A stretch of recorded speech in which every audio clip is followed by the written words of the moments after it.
sometimes, look, if you're enjoying what you're doing, you might whistle while you work, right? Anthony just caught me whistling.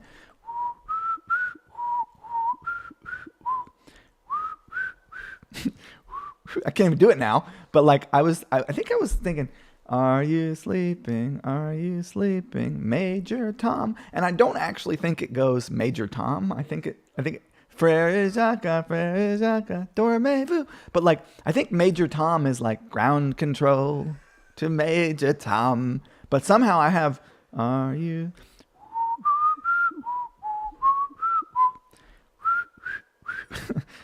Anyways, like I think that like one of the things that you can do as a person is enjoy what you're doing. Like you get to bring that to the table. You get to decide what you enjoy doing. You get to decide, you get to judge your experience. And like it's your choice to enjoy what you're doing. They talk about in the sort of, when people go and become monks and stuff, right? They make them sweep the floor all the time, I was reading this book about this guy who had to like cut the grass with a pair of scissors. And one of the reasons that they have you do these tasks that seem mundane, that seem like sort of long and tedious is because you then get the opportunity to decide to enjoy that task. And if you decide to enjoy what you're doing, all of a sudden you start to see the intricacies of it. You start to have a relationship to the experience of doing this thing that you didn't have before, and you didn't have it because you judged that thing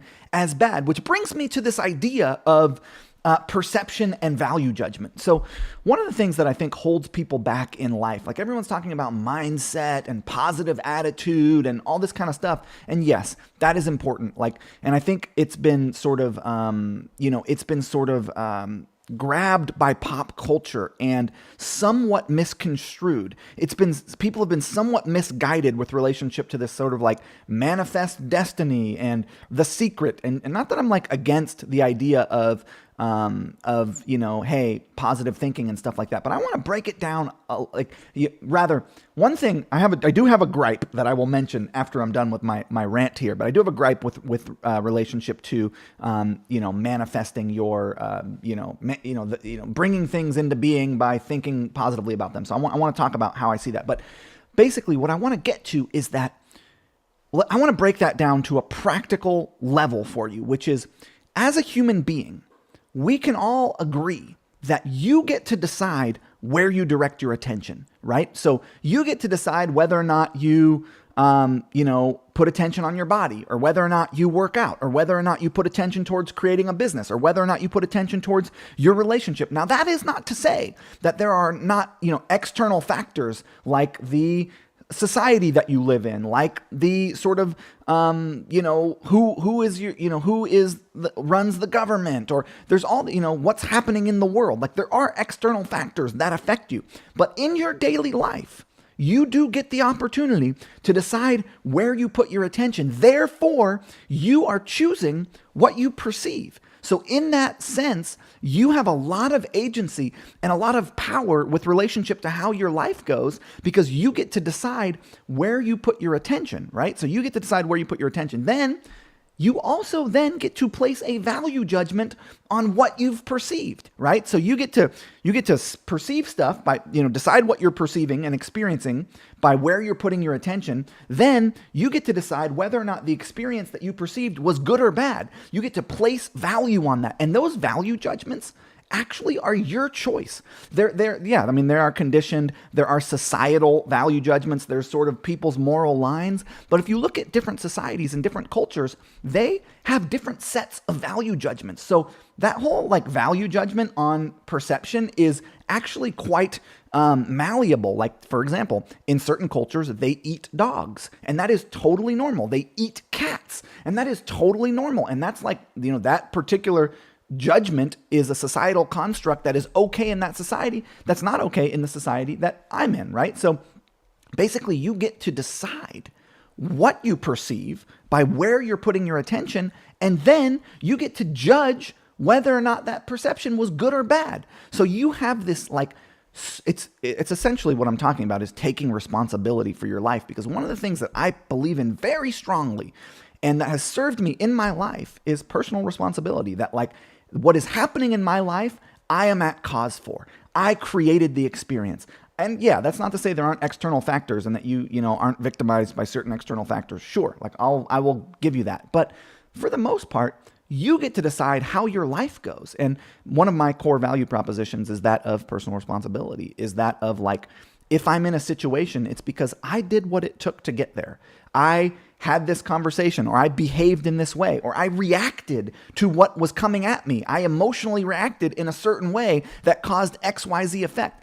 I caused it. It's my responsibility. What's happening in my life is because of the things that I did, because of what I chose to perceive, how I chose to judge those things, and then how I chose to react to those things. And if you take that approach to life, it's really freeing because you have so much more power, so much more agency with regard to how your life goes because you're in control of it.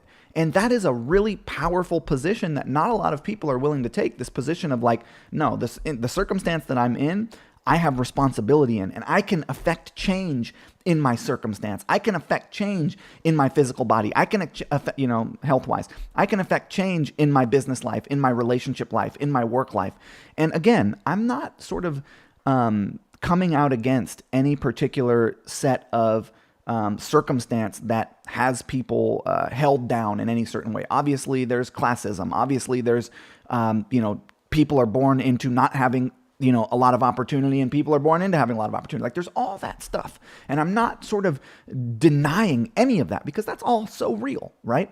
However, what I am saying is that you do have a lot more power than you think probably in relationship to deciding, if you decide to watch TV 4 hours a night, which by the way, it turns out a large part of the population does, which as you can probably tell by this rant that I have some level of value judgment against. I think that like, this is me perceiving something that's happening and placing a value judgment on it. Like, okay, I think that's probably for me anyways, not how I'd like to spend my time because it's not going to get me the results that I'm looking to get, right? So you get to choose sort of how your situation goes by what you decide to perceive, i.e. where you decide to put your attention, and then how you decide to judge what's coming at you, how what value judgment you place on the experience that you're having. So point here is you have a lot of responsibility in how your life goes. And if you're operating from the viewpoint that everything is just happening to you and you don't have any responsibility in how your life is going and you're victimized by this, that, and the other, it's a much harder place to win from. It's a much harder place to succeed from. It's a much harder place to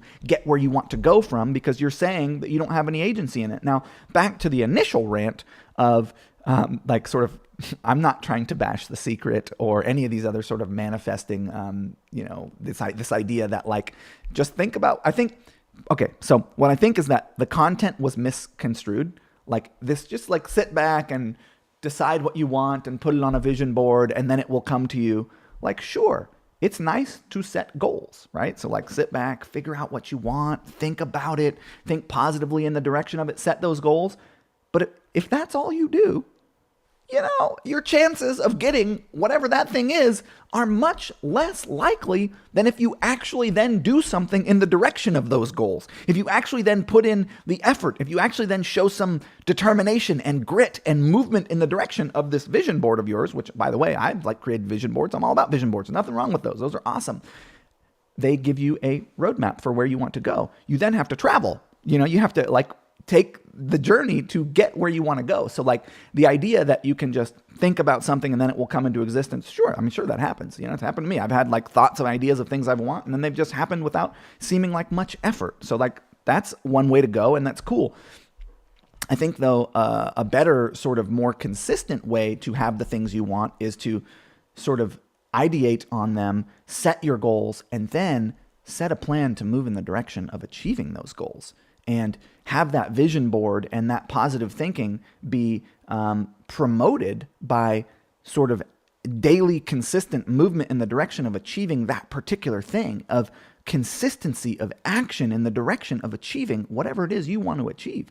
And there's this buzzword, while I'm ranting here and drinking my coffee and whistling, there's this buzzword in society of success. Everyone's talking about be successful. Every time I open my phone, I get, ads for, success-oriented things. And from what I can tell, there seems to be a synonym between success and progression. Like what people are referring to when they are talking about success, at least in the sort of industry that I'm in, which is that of entrepreneurship, that of business ownership, that of personal development, is like moving in the direction of sort of more wealth, or, I mean, in general, it tends to be more wealth. And what the only thing I'd like to add to that is like people's definition of success is very different, right? So this sort of like blanket statement, you can be wealthy or you can like, hey, success equals money is like, perhaps not so right on for every person, because I know that my personal definition of success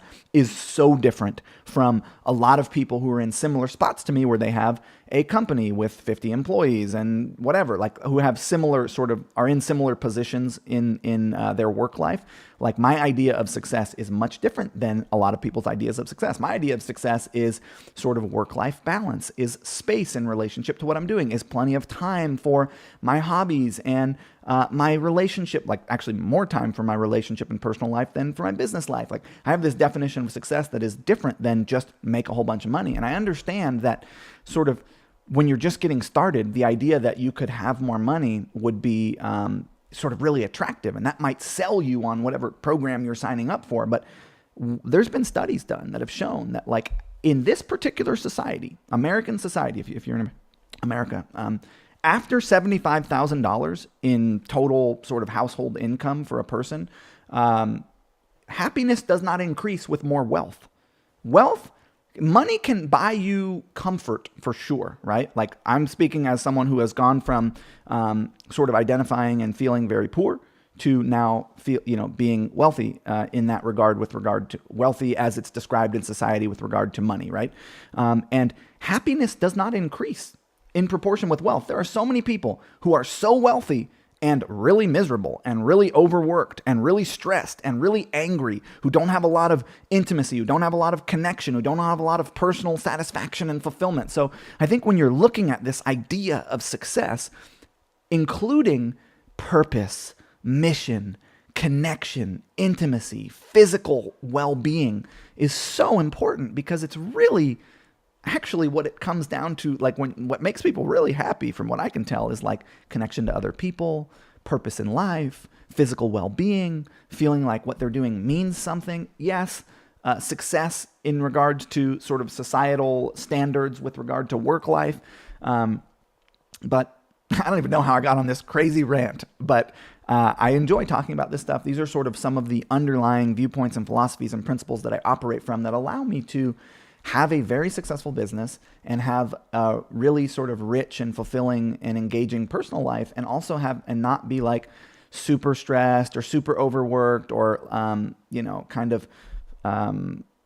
not enjoying what I'm doing. And this is, I think what started this was the concept that like you get to decide whether or not you're going to enjoy the actions that you're taking. So therefore, if you know you get to make that decision, you might as well enjoy what you're doing. You might as well decide if you're going to do something, enjoy it, right? Like if you're going to do something and be miserable and resentful and not really want to do it, like, I got to take out the trash, or now I got to do the dishes, or man, I got to do this.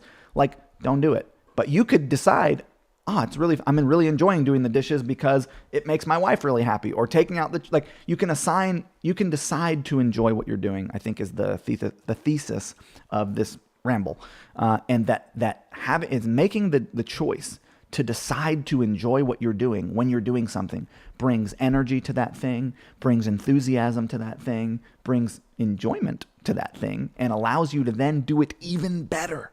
So enjoy what you're doing. Ezra here from Smart Marketer with a whistling, rambling post. And thank you for watching. Bye.